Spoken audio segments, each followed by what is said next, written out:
سورۃ الحج۔ بسم اللہ الرحمن الرحیم۔ یا ایھا الناس اتقوا ربکم ان زلزلۃ الساعۃ شیء عظیم۔ یہ فزع الاکبر جس سے کہ ختم ہو رہی ہے سورہ انبیاء، اسی کے تذکرے سے یہ شروع ہو رہی ہے سورہ حج۔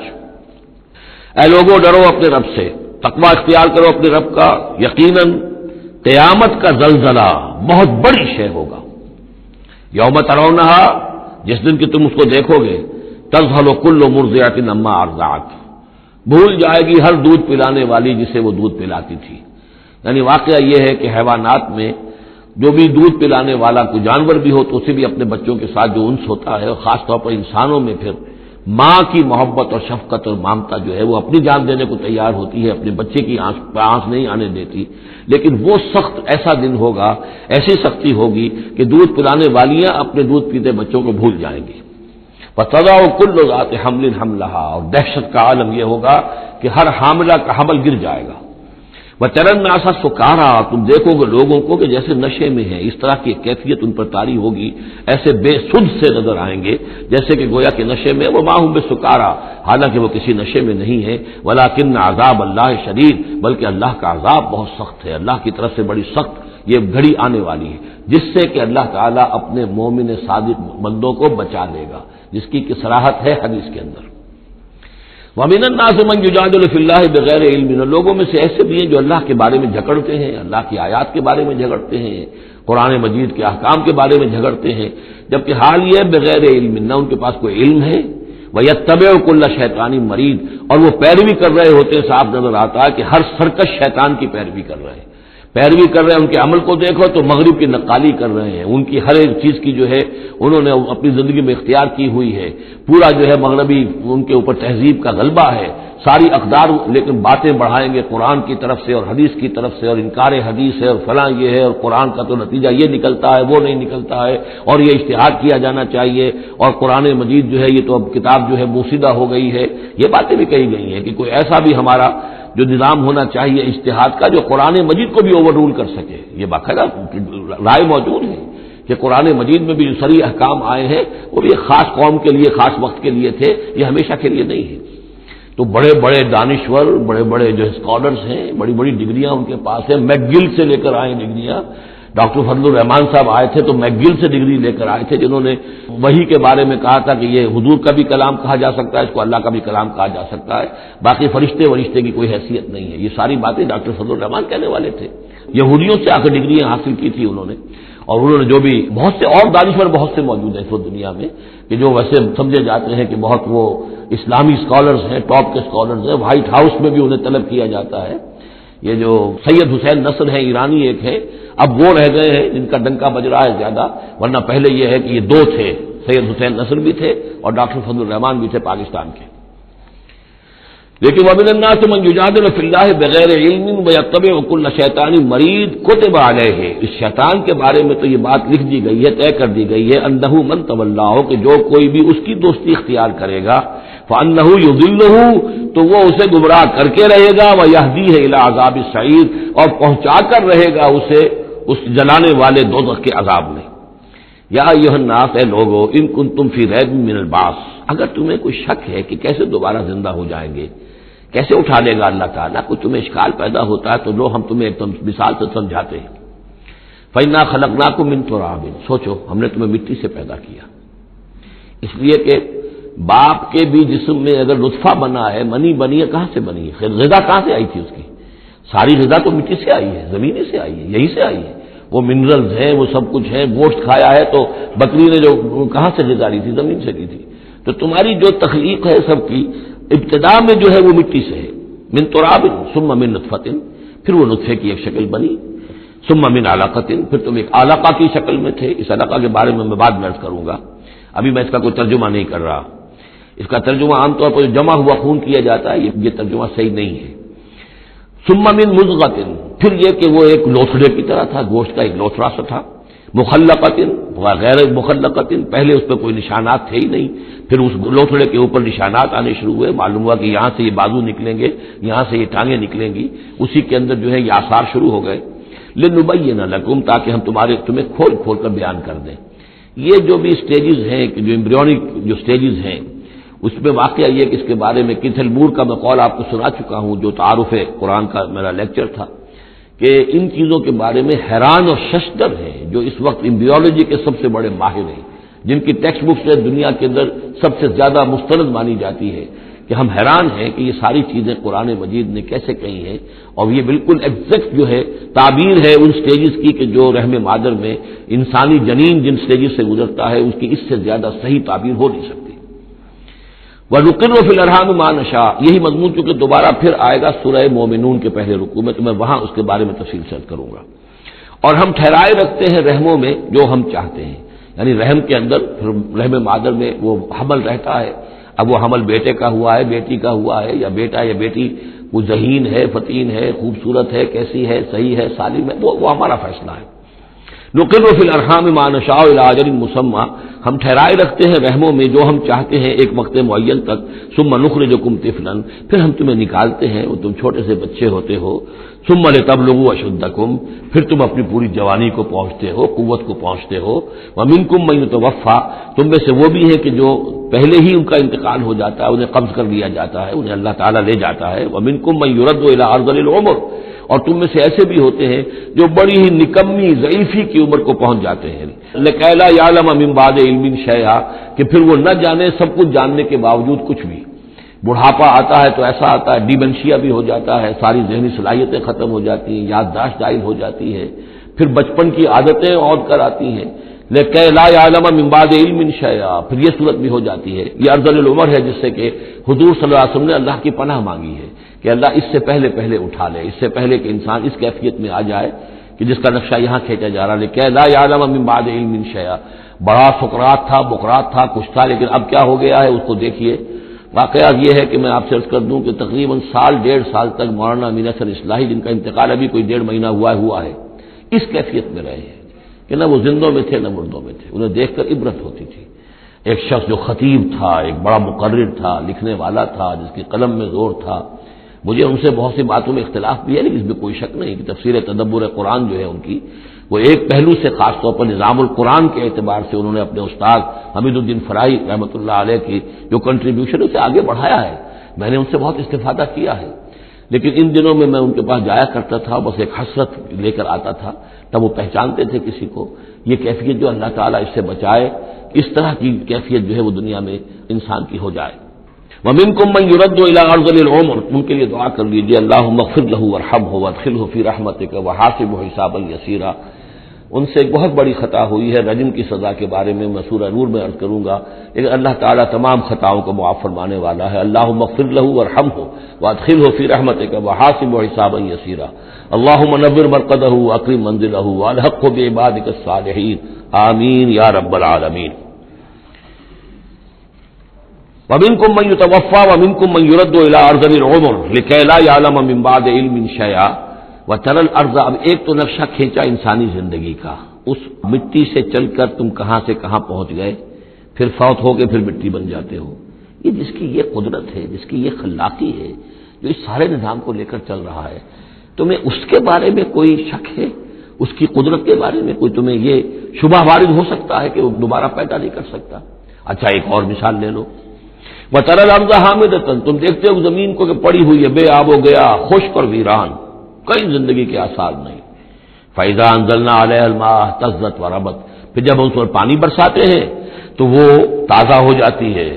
اہتزاز، اور وہ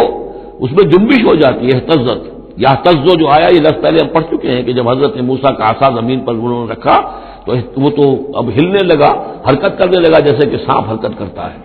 تو زمین میں بھی حرکت پیدا ہو جاتی ہے، اس لیے کہ اب جو کونپلیں نکل رہی ہیں وہ حرکت کر رہی ہیں، وہ ادھر ادھر جو ہے پہلے زمین پڑی ہوئی تھی ساکن، صامت ساکن، بے آب و گیا، خشک، لیکن اس کے بعد اہتزت، اس کے اندر ایک حرکت پیدا ہوتی ہے، وہ ربت، وہ ابھرتی ہے، گویا کہ جیسے وہ گھاس یا سبزہ اوپر اٹھ رہا ہے، اور جیسے کہ فصل گویا کہ زمین اٹھ رہی ہے، وہ اٹھتی ہے، ابھرتی ہے، وَأَنبَتَتْ مِن كُلِّ زَوْجٍ بَهِيجٍ، اور ہر طرح کی قسم قسم کی تر و تازہ چیزیں جو ہے وہ اگا دیتی ہے زمین۔ تو ذرا سوچو، زمین مردہ تھی، اللہ نے زندہ کر دیا، تمہارا اپنا معاملہ یہ ہے کہ مٹی سے لے کر اور تمہارے ایک انسان پورے بننے تک یہ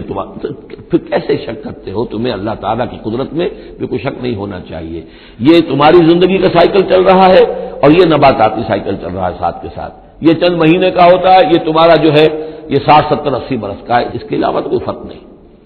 ذالک بان اللہ هو الحق، یہ اس لیے ہے کہ اللہ تعالیٰ الحق ہے، اس کے حق ہونے میں، برحق ہونے میں کسی شک و شبے کی گنجائش نہیں. ورنہ یحیی الموتیٰ، اور یہ کہ وہ مردہ کو زندہ کرتا ہے، مردہ کو زندہ کرے گا. زمین تمہارے سامنے مردہ پڑی ہوتی ہے اور زندہ ہو جاتی ہے. وانہ علی کل شیء قدیر، اور یہ کہ وہ تو ہر چیز پر قادر ہے. وان ساعۃ آتیۃ، اور یہ کہ قیامت آ کر رہنی ہے. لا ریب فیہا، اس میں کسی شک و شبے کی گنجائش نہیں. وان اللہ یبعث من فی القبور، اور یقیناً اللہ تعالیٰ اٹھائے گا ان کو جو قبروں کے اندر ہے. بعث بعد الموت ہو کر رہے گا. ومن الناس من یجادل فی اللہ بغیر علم ولا ہدی ولا کتاب منیر، اور لوگوں میں سے کچھ ایسے بھی ہیں جو اللہ کے بارے میں، اللہ کی باتوں کے بارے میں، اللہ کی صفات کے بارے میں، ذات خداوندی کے بارے میں جھگڑتے ہیں، بحثیں کرتے ہیں، نزاع کرتے ہیں. نہ ان کے پاس علم ہے، بغیر علم ولا ہدی، نہ کوئی ہدایت ہے، ولا کتاب منیر، نہ کوئی روشن کتاب ہے جس سے وہ رہنمائی لے رہے ہوں. ثانی عطفہ، وہ اپنی گردن کروٹ اپنی موڑ کر چل دیتا ہے. آیات سنتا ہے، اللہ کے کلام کو سنتا ہے، پھر ذرا وہ اپنی کمر کو موڑتا ہے، بل دیتا ہے، چل دیتا ہے. لیضل عن سبیل اللہ، تاکہ گمراہ کرے لوگوں کو اللہ کے راستے سے. لہ فی الدنیا خزی، اس کے لیے دنیا کی زندگی میں بھی رسوائی ہے. ونذیقہ یوم القیامت عذاب الحریق، اور قیامت کے دن ہم اسے جلانے والے عذاب کا مزہ چکھائیں گے. ذالک بما قدمت یداک، اور یہ سب کچھ ہے تیرے اپنے دونوں ہاتھوں کے کرتوتوں کی وجہ سے، جو بھیجا ہے تیرے دونوں ہاتھوں نے. بما قدمت یداک، وان اللہ لیس بظلام للعبید، اور یقیناً اللہ تعالیٰ تو اپنے بندوں پر ظلم کرنے والا نہیں ہے. ومن الناس من يعبد الله على حرف فإن أصابه خير اطمأن به وإن أصابته فتنة انقلب على وجهه خسر الدنيا والآخرة ذلك هو الخسران المبين.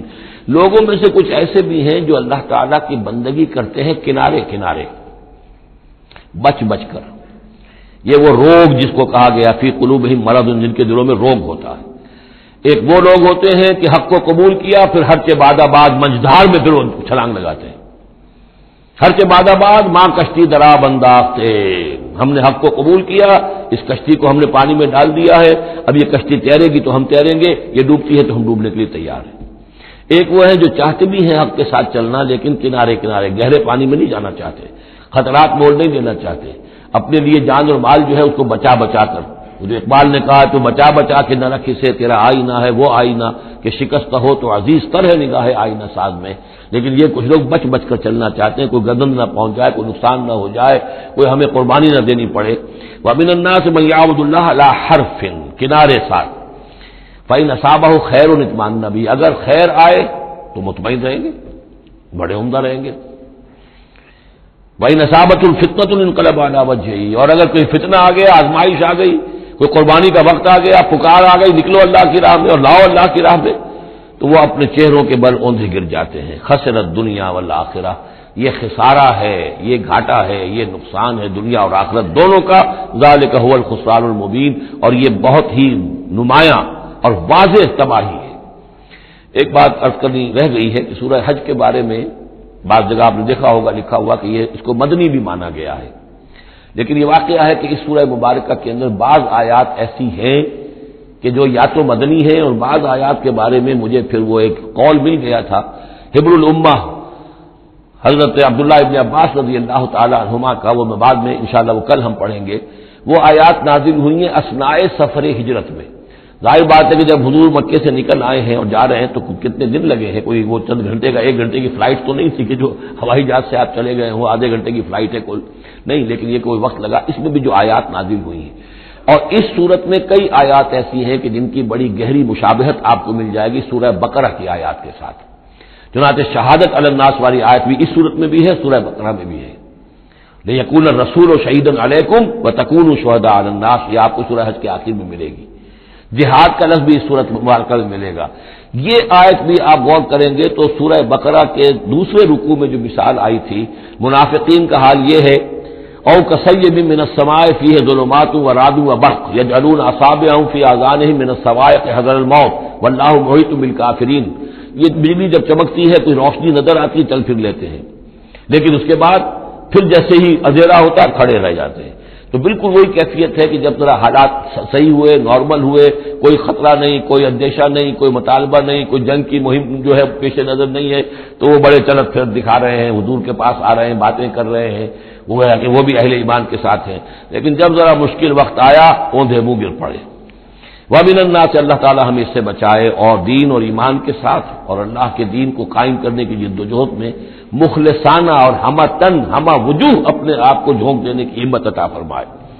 وَمِنَ النَّاسِ مَن يَعْبُدُ اللَّهَ عَلَىٰ حَرْفٍ فَإِنْ أَصَابَهُ خَيْرٌ اطْمَأَنَّ بِهِ وَإِنْ أَصَابَتْهُ فِتْنَةٌ انقلب عَلَىٰ وَجْهِهِ خَسِرَ الدُّنْيَا وَالْآخِرَةَ ذَٰلِكَ هُوَ الْخُسْرَانُ الْمُبِينُ۔ يَدْعُو مِن دُونِ اللَّهِ مَا لَا يَضُرُّهُ وَمَا لَا يَنفَعُهُ، یہ پکارتا ہے اللہ کے سوا ان کو جو نہ اسے کوئی ضرر پہنچا سکتی ہے نہ نفع۔ ذَٰلِكَ هُوَ الضَّلَالُ الْبَعِيدُ، یہی ہے بہت ہی گمراہی، دور کی گمراہی۔ يَدْعُو لَمَن ضَرُّهُ أَقْرَبُ مِن نَّفْعِهِ، وہ پکارتا ہے اس کو کہ جس کا ضرر جو ہے وہ اس کے نفع سے قریب تر ہے۔ اللہ کے سوا کسی کو پکارو گے تو نفع تو کوئی ہے نہیں، لیکن ضرر تو پہنچ گیا۔ لبیس المولا و لبیس العشیر، بہت ہی برا ہے وہ دوست اور بہت ہی برا ہے رفیق۔ ان اللہ يدخل الذین آمنوا وعملوا الصالحات جنات تجری من تحتها الانہار، یقیناً اللہ تعالیٰ داخل کرے گا ان لوگوں کو جو ایمان لائے، جنہوں نے نیک عمل کیے، ان باغات میں جن کے دامن میں ندیاں بہتی ہوں گی۔ ان اللہ یفعل ما یرید، یقیناً اللہ تعالیٰ کرتا ہے جو چاہتا ہے، جس چیز کا ارادہ کرتا ہے وہ کر گزرتا ہے، فعال لما یرید ہے۔ من کان یظن ان لن ینصرہ اللہ فی الدنیا والآخرۃ فلیمدد بسبب من السماء ثم لیقطع فلینظر هل یذهبن کیدہ ما یغیظ۔ یہ آیت مشکلات القرآن میں سے ہے، بہت سے مختلف انداز میں اس کی تعبیرات کی گئی ہیں، لیکن میرا دل ٹھکا ہے اسی تعبیر پر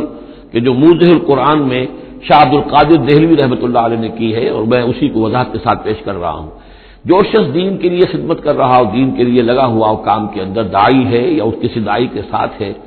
اب اس کے لیے یہ ہوتا ہے کہ ایک تو امید ہوتی ہے کہ اللہ کی مدد آئے گی، آج نہیں تو کل آئے گی، کل نہیں تو پرسوں آئے گی۔ اگر کسی وجہ سے انسان حالات کو دیکھ کر اتنا مایوس ہو جائے کہ اللہ کی مدد کی اسے امید نہ رہے، یہ چیز پھر اس کے لیے بہت بڑی ناکامی کا سبب بن جائے گی۔ امید پیوست رہ شجر سے امید بہار رکھ، اللہ سے مایوس نہیں ہونا چاہیے۔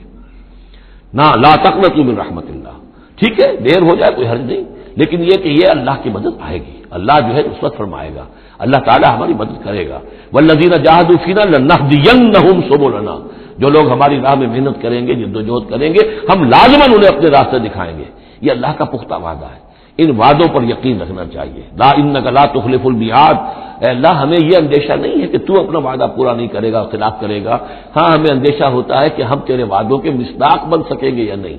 ان کا مصداق بننے کی شرائط پوری کر سکیں گے کہ نہیں۔ یہ کیفیت بندے کی رہنی چاہیے، اللہ تعالیٰ کی مدد سے اور اللہ تعالیٰ کی نصرت سے مایوس کبھی نہیں ہونا چاہیے۔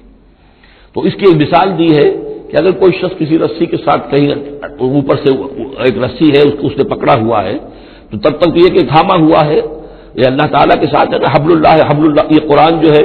القرآن حبل اللہ الممدود من السماء الى الارض، اسی طرح امید اللہ سے رکھنا، رجا رکھنا، یہ بھی گویا کہ ایک مانوی رسی ہے کہ جو اللہ تعالیٰ کے ساتھ ہمیں جوڑے ہوئے ہے۔ جب تک یہ رسی رہے گی ہمیں سہارا رہے گا، جب یہ رسی کاٹ دیں گے ہم، وہ امید منقطع کر دیں گے، تو سوائے اس کے کیا ہوگا کہ زمین پر اودے منہ گر جائیں گے۔ من کان یظن ان لن ینصرہ اللہ فی الدنیا والآخرہ، جس شخص کا یہ گمان ہو جائے کہ اللہ ہرگز مدد نہیں کرے گا اس کی دنیا میں اور نہ آخرت میں، فلیمدد بسبب من السماء، اسے چاہیے کہ ذرا ایک رسی آسمان کی طرف تانے، ثم لیقطع، پھر کاٹ دے، اسے توڑ دے، فلینظر هل یذهبن کیدہ ما یغیظ، پھر دیکھے کہ اس سے اس کا جو غصہ ہے اندر کا، اس میں جو مایوسی کی آگ جل رہی ہے اس میں کوئی کمی ہوئی۔ جب تک وہ رسی ہے کچھ نہ کچھ امید تو رہے گی، تو اس امید جو ہے اللہ پر اور اللہ کی نصرت اور اللہ کے وعدوں پر جو یقین ہے اس کو برقرار رکھو، یہ تمہیں سہارا دے گی۔ وَكَذَلِكَ أَنزَلْنَاهُ آيَاتٍ بَيِّنَاتٍ، اسی طرح ہم نے اتارا ہے اس قرآن کو روشن اور کھلی باتوں کی شکل میں۔ وَأَنَّ اللَّهَ يَهْدِي مَن يُرِيدُ، اور اللہ تعالیٰ ہدایت دیتا ہے جس کو چاہتا ہے، یا اللہ تعالیٰ ہدایت دیتا ہے جو چاہتا ہے کہ اس کو ہدایت ملے۔ ان الذین آمنوا والذین ہادوا والصابئین والنصارى، یقیناً وہ لوگ جو مسلمان ہیں، ایمان لائے ہیں محمد پر صلی اللہ علیہ وسلم، والذین ہادوا، اور جو یہودی ہوئے، والصابئین، اور جو صابی ہیں، والنصارى اور جو یہ عیسائی ہیں، والمجوس اور مجوس ہیں ایرانی، والذین اشرکوا اور جن لوگوں نے شرک کی روش اختیار کی، ان اللہ یفصل بینہم یوم القیامہ، یقیناً اللہ فیصلہ کرے گا ان کے مابین قیامت کے دن، ان اللہ علی کل شیء شہید، یقیناً اللہ تعالی ہر چیز پر خود گواہ ہے، ہر چیز اس کے سامنے نگاہوں میں موجود ہے۔ الم تری ان اللہ یسجد لہ من فی السماوات ومن فی الارض، یہ آیت بڑی عجیب ہے اس اعتبار سے کہ اس میں آپ تصور کریں گے تو اوپر سے نیچے کی طرف آ رہا ہے۔ کیا تم نے دیکھا نہیں اللہ کے سامنے سربسجود ہے ہر وہ شے جو آسمان میں ہے اور وہ ہر سب وہ چیزیں جو زمین میں ہیں، وہ تمام مخلوقات جو آسمان میں ہے اور وہ تمام مخلوقات جو زمین میں ہے، والشمس ہو اور سورج بھی سربسجود ہے، والقمر ہو اور چاند بھی، والنجوم ہو اور تارے بھی، پھر نیچے اتریے والجبال ہو اور پہاڑ، زمین پر سب سے اونچی چیزیں پہاڑ ہیں، والشجر ہو اور درخت، والدواب اور یہ تمام جو بھی چوپائے چل رہے ہیں زمین کے اوپر حیوانات، وَكَثِيرٌ مِّنَ النَّاسِ اور لوگوں میں سے بھی بہت سے، لوگوں میں سے تفریق ہے کہ کچھ باغی ہو گئے ہیں، باقی تو یہ ساری مخلوقات اللہ کے قانون کی پابند ہے، قانون تکوینی کے اندر ہے، یہ اللہ کی بندگی کر رہی ہے، یہ سجدے میں ہے، ہر شے اللہ کے سامنے سربسجود ہے۔ ہاں انسانوں کے اندر بغاوت بھی ہے، انسانوں میں سے کچھ لوگ وہ ہیں کہ جنہوں نے سورج کو پوجنا شروع کر دیا، سورج اللہ کو پوج رہا ہے اور وہ سورج کو پوج رہے ہیں، چاند کو پوجنا شروع کر دیا، درختوں کو پوجنا شروع کر دیا، جانوروں کو پوجنا شروع کر دیا، یہاں تک کہ اعضائے تناسل کو پوجنا شروع کر دیا۔ ہندوؤں کے اندر تو یہ بھی ہے، یہ پوجا ہوتی ہے۔ تو یہ ہے ان لوگوں کی گراوٹ۔ انسانوں میں سے اللہ تعالیٰ جس کو ہدایت دے دیتا ہے، معرفت حاصل ہو جاتی، پھر وہ اسی کے سامنے سربسجود ہوتے ہیں۔ وَكَثِيرٌ حَقَّ عَلَيْهِ الْعَذَابُ، لیکن بہت سے ایسے ہیں کہ جو عذاب الہی کے مستحق ہو جاتے ہیں۔ وَمَن يُهِنِ اللَّهُ فَمَا لَهُ مِن مُكْرِمٍ، اور جنہیں اللہ تعالیٰ ہی رسوا کر دے، ذلیل کر دے، اب اس کو عزت دینے والا کوئی نہیں ہے۔ جنہوں نے اپنے آپ کو ذلیل کیا، مخلوقات کے سامنے جھک گئے، انہوں نے ان کو اپنا معبود بنا لیا، جبکہ اللہ تعالیٰ کے سامنے سب ساری کی ساری مخلوقات جو ہے وہ تو اللہ کی بندگی میں ہے، اور اللہ نے تو اسے بنایا تھا خلیفۃ اللہ فی الارض، اسے مقام یہ عطا کیا تھا، مسجود ملائک بنایا تھا۔ اب جو اپنی اس تمام عظمت سے خود ہی مستعفی ہو گیا اور وہ مخلوقات کے سامنے جھک رہا ہے، فما لہ من مکرم، تو پھر اسے اب اس کا اکرام کرنے والا اور اسے عزت دینے والا کوئی نہیں۔ ان اللہ یفعل ما یشاء، یقیناً اللہ کرتا ہے جو چاہتا ہے۔ آیت سجدہ ہے، سجدہ کر دیجیے۔ ھذان خصمان اختصموا فی ربہم، یہ دو گروہ ہیں ایک دوسرے کے مقابل میں جو اپنے رب کے بارے میں جھگڑ رہے ہیں۔ ایک وہ ہے جو ایمان لے آئے ہیں۔ اب جیسا کہ میں نے عرض کیا یہ صورت ہے مکی، لیکن اس میں کچھ آیات شامل ہیں، یہ بھی ہو سکتا ہے کہ مدنی ہو، یہ بھی ہو سکتا ہے کہ اثناء سفر ہجرت میں نازل ہوئی، لیکن بحیثیت مجموعی یہ ہے تقریباً آخری دور کی، آخری زمانے کی صورت، اسی لیے سورہ بقرہ سے اس کی مشابہت ہے بعض پہلوؤں سے۔ ھذان خصمان، اب ظاہر بات ہے مکے میں دو گروہ بالکل نمایاں ہو چکے تھے، ایک وہ جو حضور پر ایمان لائے اور ایک وہ کہ جو اڑے ہوئے ہیں۔ اختصموا فی ربہم، یہ اپنے رب کے بارے میں جھگڑ پڑے ہیں۔ فالذین کفروا، تو جو اللہ سے کفر کر رہے ہیں، انکار کر رہے ہیں، قطعت لہم ثیاب من نار، ان کے کپڑے کاٹے جائیں گے، بنائے جائیں گے، جیسے درزی جو ہے پہلے وہ کترتا بیوتتا ہے پھر سیتا ہے، تو ان کے لیے جو بنائے جائیں گے کپڑے وہ آگ کے ہوں گے۔ قطعت لہم ثیاب من نار، بیوتے جائیں گے، قطع کیے جائیں گے ان کے لیے کپڑے آگ کے۔ یصب من فوق رؤوسہم الحمیم، ان کے سروں کے اوپر کھولتے ہوئے پانی کے تریڑے دیے جائیں گے۔ یسحر بہ ما فی بطونہم والجلود، جس سے کہ ان کی کھالیں بھی جھلس جائیں گی اور جو کچھ ان کے پیٹوں کے اندر ہوگا وہ بھی جھلس جائے گا۔ وَلَهُم مَّقَامِعُ مِنْ حَدِيدٍ، اور پھر ان کے لیے لوہے کے وہ ہتھوڑے ہوں گے کہ جو ان کے سروں پر پڑیں گے۔ كُلَّمَا أَرَادُوا أَن يَخْرُجُوا مِنْهَا، جب بھی وہ چاہیں گے کہ وہاں سے نکل جائیں، من غم کے مارے، اعیدوا فیہا، انہیں پکڑ کر دوبارہ پھر اسی میں ڈال دیا جائے گا۔ وذوقوا عذاب الحریق، اور چکھو مزہ اس جلانے والے عذاب کا۔ تم نے اللہ کا انکار کیا، تم نے محمد کی نفی کی، تم نے ان کو ماننے سے انکار کیا۔ اس کے برعکس ان اللہ یدخل الذین آمنوا وعملوا الصالحات، یقیناً اللہ داخل کرے گا ان لوگوں کو جو ایمان لائے جنہوں نے نیک عمل کیے، جنات تجری من تحتها الانہار، ان باغات میں جن کے نیچے ندیاں بہتی ہوں گی، یحلون فیہا من اساور من ذهب ولؤلؤا، پہنائے جائیں گے انہیں کنگن سونے کے اور موتی، ولباسہم فیہا حریر، اور ان کی پوشاک جو ہوگی وہاں پر ریشم کی ہوگی۔ دنیا میں ریشم مردوں پر حرام ہے، وہاں ریشم جو ہے اسی کا لباس ہوگا، باریک ریشم کے اوپر کا لباس اور گاڑھے ریشم کا جو ہے نیچے کا لباس ہوگا۔ وَهُدُوا إِلَى الطَّيِّبِ مِنَ الْقَوْلِ، اور ان کو تو رہنمائی کر دی گئی ہے بہترین بات کی طرف. بہترین بات کیا ہے؟ کلمہ طیبہ لا الہ الا اللہ محمد رسول اللہ، یا سبحان اللہ والحمد للہ ولا الہ الا اللہ واللہ اکبر ولا حول ولا قوۃ الا باللہ. ہدوا الی الطیب من القول، انہیں ہدایت دے دی گئی ہے من القول، اچھی بات بہترین کلمہ طیبہ کی. وہدوا الی صراط الحمید، اور ان کو تو ہدایت دے دی گئی ہے سیدھی اور اللہ کی تعریفوں والے کے راستے کی طرف، کہ اب وہ سیدھے اس راستے پہ بڑھتے ہوئے اللہ تعالیٰ کی رحمت میں فراح و ریحان و جنت النعیم کے اندر پہنچ جائیں گے. ان الذین کفروا یصدون عن سبیل اللہ، یقیناً وہ لوگ جنہوں نے کفر کیا اور جو روک رہے ہیں لوگوں کو اللہ کے راستے سے، والمسجد الحرام ہے، اور مسجد حرام سے روک رہے ہیں. اب مسلمان یہاں سے جانے پر مجبور ہیں، اس کے جوار بیت اللہ میں رہتے تھے، یہاں سے چھوڑ کر جانے پہ مجبور ہیں. بعد میں کتنے عرصے تک نہ وہ عمرہ کر سکے نہ حج کر سکے، تو جو ان کو مسجد حرام سے روک رہے ہیں، الذی جعلناہ للناس سواء العاکف فیہ والباد، اس گھر کو جو ابراہیم نے بنایا تھا، جس کو ہم نے تمام انسانوں کے لیے مساوی قرار دیا ہے، برابر ہے یہاں پر، چاہے یہاں کے رہنے والے مقیم ہوں اور چاہے باہر سے آئیں. یہ اصطلاحات ہیں آفاقی اور مقیم. وہاں بیت اللہ میں حرم میں کوئی فرق نہیں کیا جا سکتا حقوق میں. اب بھی میں سمجھتا ہوں کہ وہاں اس میں کوئی شک نہیں ہے کہ حرم کے اندر کوئی فرق نہیں ہے. کوئی شخص باہر کا آ کر پہلی صف میں بیٹھ جائے، کوئی اسے زبردستی نہیں اٹھا سکے گا. یہ دوسری بات ہے کہ وہاں پہ شرطے وغیرہ جو ہیں ان کو رشوتیں دے کر لوگوں نے کو اپنی سیٹیں ریزرو کرا لی ہوتی ہیں، یا کبھی کوئی جو وی آئی پی آنے والے ہوتے ہیں ان کے لیے وہ خالی کرتے ہیں. لیکن عام طور پر یہی ہے، آپ جس جگہ جا کر بیٹھ جائیں، کوئی یہ نہیں کہہ سکتا کہ میں یہاں کا رہنے والا ہوں، مکی ہوں، میں بیٹھوں گا تم یہاں سے اٹھو. سواء العاکف فیہ والباد، برابر ہے وہاں کے رہنے والے مقیم بھی اور وہ لوگ بھی کہ جو باہر سے آتے ہیں، آفاقی ہیں. ومن یرد فیہ بإلحاد بظلم، اور جو کوئی بھی اس میں بیت اللہ میں کوئی الحاد کی کوشش کرے گا، اللہ تعالیٰ کے سیدھے راستے سے ہٹانے کی لوگوں کو، اور اس میں کجی پیدا کرنے کی کوشش کرے گا شرارت نفس کی بنا پر، نذقہ من عذاب علیم، اس سے ہم مزہ چکھائیں گے دردناک عذاب کا. وَإِذْ بَوَّأْنَا، یہ دو رکوع ہے ابھی سورہ مبارکہ کے. حج کے مناسک کا کچھ ذکر ہے یہاں پر، خاص طور پر قربانی کا خاص طور پر ذکر ہے. سورہ بقرہ کے دو رکوع 24واں 25واں، اس میں بھی حج کے مناسک آ چکے ہیں، لیکن وہاں پر اصل قربانی کا ذکر نہیں تھا. وہ تو صرف یہ ہے کہ وہ دم جو دینا پڑتا ہے اگر کسی وجہ سے سر منڈانا پڑ گیا ہے قبل از وقت، اور یا اسی طریقے سے تمتع اگر کیا ہے تو اس کا وہ دم شکر کا ہے وغیرہ وغیرہ. لیکن یہاں پر جو دو، ایک قربانی اور ایک طواف، ان دو کا جو ہے ذکر ہو رہا ہے خاص طور پر یہاں. وَإِذْ بَوَّأْنَا لِإِبْرَاهِيمَ مَكَانَ الْبَيْتِ، اور جب ہم نے معین کر دی ابراہیم کے لیے اپنے گھر کی جگہ، بتا دی کہ یہ ہے وہ جگہ جس کے بارے میں میرا گمان یہ ہے کہ وہاں بنیادیں موجود تھیں حضرت آدم علیہ السلام کی بنائی ہوئی، لیکن اوپر سے دیواریں سب کی سب گر چکی تھیں اور سیلاب کی وجہ سے سارا اب وہاں کوئی آثار نہیں رہے تھے. اللہ تعالیٰ نے رہنمائی فرما کر ان کی نشاندہی کروا دی.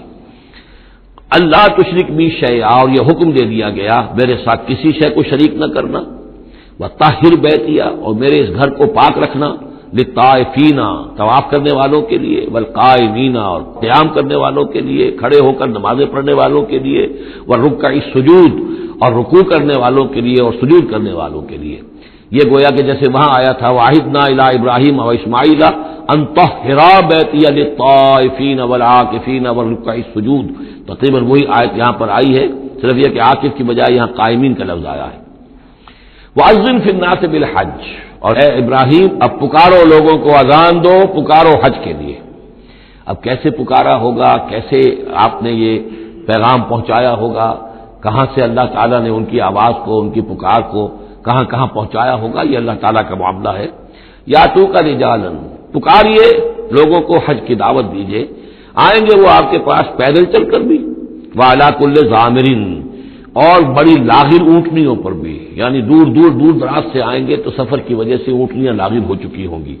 یاتین من کل فج عمیق، جو یہاں پر پہنچیں گی وہ اونٹنیاں اور لوگ آئیں گے